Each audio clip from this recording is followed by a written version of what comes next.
หัวเชตม่วงเมืองพินพี่น้องน้ำขึ้นหลายแล้วน้ำท่วมแล้วทางคำซีได้ยินว่าน้ำท่วมครัวอีกแล้วคำซีเนาะคำซีเมืองพินน้ำท่วมครัวคือเก่าทางครัวเชตม่วงเมืองพินก็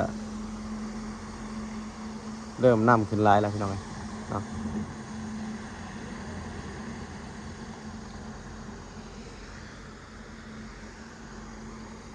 นี่ลาตึกปรากฏได้นะพี่น้องเนี่ยปรากฏได้เราตึกนี่ไอ้ป่าจะว่าบ่มีนะท่านผู้ชมคันดูมาตึกนี่ได้ป่าปรากฏพี่น้องปรากฏมันขึ้นโอ้หาใส่เบ็ดปรากฏนี่คักเลยเดี๋ยวพี่น้องช่วงนี้เนาะเอาเบ็ดหลายๆขั้นมาตึกปรากฏนี่จะดุ้งก็มาแล้วนำขึ้นเลยมาแล้วไปหาอยู่หาปลาลงแต่น้องเขานำล้นน้องพี่น้องช่วงนี้เนาะใครก็มาหาปูหาปลาครบแล้วมืดพามืดพ้นชิมาอีกแล้วพี่น้องพี่น้อง